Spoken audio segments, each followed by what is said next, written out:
বদনজরের সমস্যা থাকলে কি করতে হবে? সুন্দর একটা প্রশ্ন করছেন। বদনজরের সমস্যা থাকলে বদনজরের জন্য রুকিয়া করতে হবে।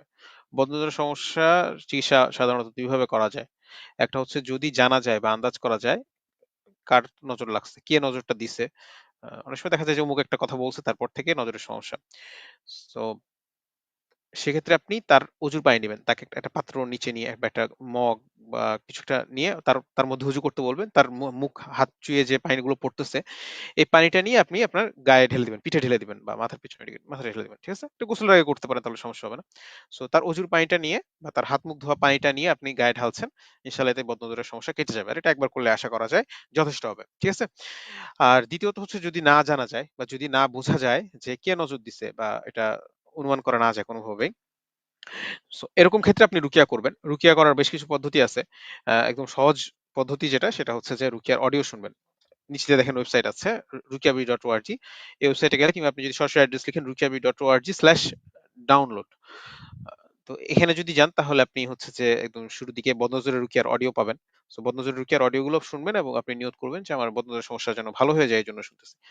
আমার বদনজরের সমস্যা যেন ভালো হয়ে যায় এইজন্য আমি রুকিয়া শুনছি। এটা মনে মনে নিয়ত করে এরপর আপনি রুকিয়ার অডিও শোনা শুরু করবেন। আপনি বসে শুনতে পারেন, দাঁড়িয়ে শুনতে পারেন, যেভাবে ইচ্ছা শুনতে পারেন। হ্যাঁ? তো রুকিয়ার অডিও শুনবেন। ২ নাম্বার হচ্ছে যে আপনি রুকিয়ার গোসল করবেন। রুকিয়ার গোসল কিভাবে করবেন? রুকিয়ার গোসলও অনেকভাবে করা যায়। সহজ পদ্ধতি হচ্ছে যে ১ বালতি পানি নিবেন। পানির মধ্যে এটা গোসলখানা, টয়লেট যদি একসাথে হয় তাহলে অবশ্যই বাইরে করতে হবে এটা। পানিটা বাইরে নিয়ে আসবেন। আর যদি টয়লেট একসাথে না হয় তাহলে আপনি ভেতরে করতে পারেন। আপনি ১ বালতি পানি নিবেন। পানির মধ্যে হাত রেখে কবজি পর্যন্ত হাত রেখে ১ম এ দরুদ শরীফ, সূরা ফাতিহা, আয়াতুল কুরসি ৪ কুল অর্থাৎ কাফিরুন, ইখলাস, ফালাক, নাস। আবার শেষে আবার দরুদ শরীফ। সবগুলো ৭ বার করে পড়বেন। ঠিক আছে? আবার বলতেছি। ১ম এ দরুদ শরীফ, সূরা ফাতিহা, তারপরে আয়াতুল কুরসি ৪ কুল। আবার শেষে আবার দরুদ শরীফ সব ৭ বার করে পড়বেন। পড়ার পরে এই পানিটা দিয়ে গোসল করবেন। ফু দেওয়ার প্রয়োজন নাই। হ্যাঁ? সো এটা একটা রুকিয়া গোসল পদ্ধতি। আর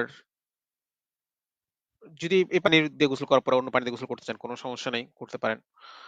এই পানিটাতে আগে গোসল করে নিবেন। শেষ করে তারপর অন্য পানি দিন। কিংবা আরেকটা পদ্ধতি হচ্ছে অনেক সময় দেখা যাচ্ছে আপনি বের করতে পারতেছেন না। সো সেক্ষেত্রে আপনি আরেকটা পদ্ধতি ফলো করতে পারেন। আপনি টয়লেটের বাইরেই আ যেগুলো বললাম এগুলোই পড়বেন। এগুলোই পড়বেন। সূরা ফাতিহা, আয়াতুল কুরসি, দরুদ শরীফ, আ দরুদ শরীফ শুরুতে শেষে ২ বারই। আর হচ্ছে ৪ কুল। এগুলো ৭ বার করে পড়বেন। যদি সময় কম থাকে আপনি ৩ বার করে পড়তে পারেন। বেশি পড়লে বেশি ফায়দা হবে। এগুলো পড়ে আপনি হচ্ছে বালতির পানিতে ফু দিবেন এবং ওটা নিয়ে গোসল করে ফেলবেন। ঠিক আছে? বাইরে পড়বেন, ভিতরে গিয়ে ফু দিবেন। ওকে? সো এটা গোসল করে পানিতে হাত রেখে পড়লে এটা বেশি উপকারী দেখা যায়। সো এটা নিয়ে গোসল করবেন। এভাবে আপনি অন্তত ১ সপ্তাহ কন্টিনিউ করেন ইনশাআল্লাহ। আ অনেক জটিল বদনের সমস্যা হলেও ভালো হয়ে যাবে। ঠিক আছে? যদি সমস্যা বেশি জটিল হয় তাহলে এক্ষেত্রে ৩ সপ্তাহ বা ১ মাস পর্যন্ত করা লাগতে পারে। বাকি অধিকাংশ ক্ষেত্রে আ ৯০-৯৫% এর ক্ষেত্রে দেখা যায় যে ১ সপ্তাহ রুকিয়া করলেই সমস্যা ভালো হয়ে যায় আল্লাহর রহমতে। ওকে?